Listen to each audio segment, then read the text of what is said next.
Let's examine this 19th century scrapbook, which started its life as a ledger.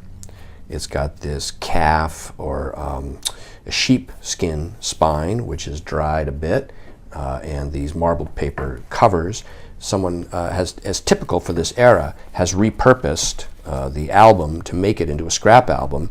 What's interesting is that here is the original owner's calligraphy name here, Charles Currier, February of 1848.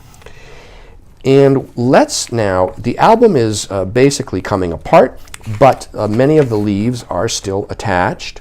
And let's start flipping through it because it is a fascinating assortment of images. There are, within this album, 118 pages. There are approximately 370 different images or scraps.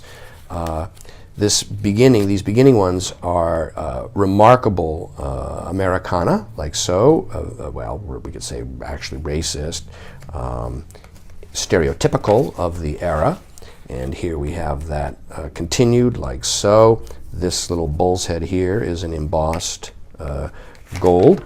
Notice the profusion of black and white images.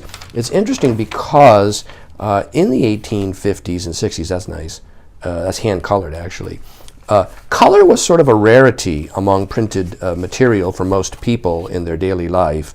It isn't until the 1860s, well, 70s and 80s on that color starts to become more ubiquitous or prolific. These are actually embossed here as well. This is hand-colored by an early owner.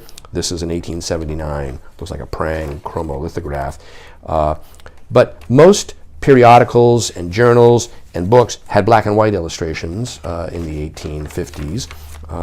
And so color was often only applied by hand. The scrap like this would have been a little bit later, probably 1860s or 70s. And we'll just continue on. It's very interesting album. Someone has clearly spent a lot of time. I don't see a theme. This is interesting. These types of people here, horses.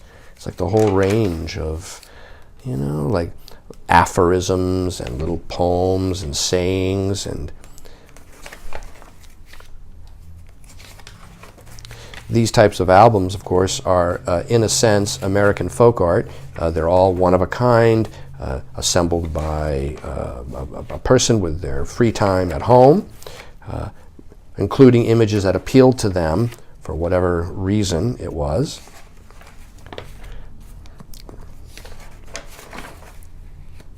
These are no doubt taken from small little, probably McLaughlin, children's paperback softcover little booklets.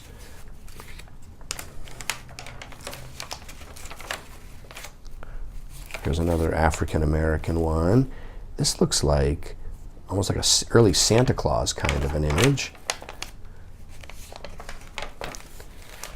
Children with animals.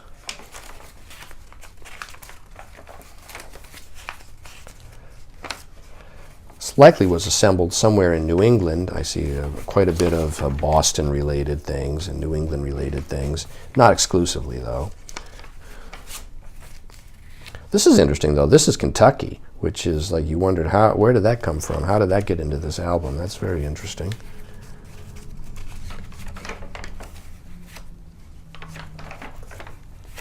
Boston elastic fabric here. This is nice, actually. This is very nice. This is all embossed in gold ink as well. Right here, this little coronation, I think, of probably Queen Victoria.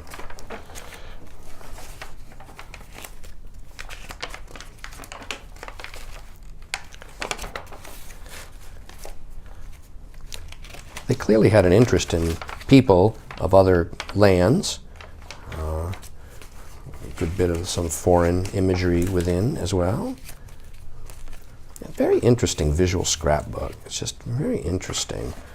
I like these sorts of things. They all got their own certain little charm. Then we get into what the original album was used for, this type of accounting. My guess is the owner, before he pasted the scraps in, probably erased a lot of this, which is why we don't see it on most of the pages earlier on.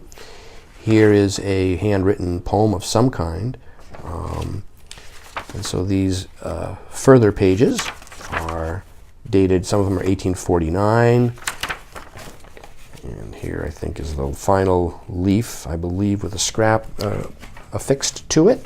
And that brings us to the end of the album. Like I said, the pages are all loose, and the book has clearly been handled and seen extensive use, but it is absolutely fascinating, and it is available now online from me, Brian DeMambro.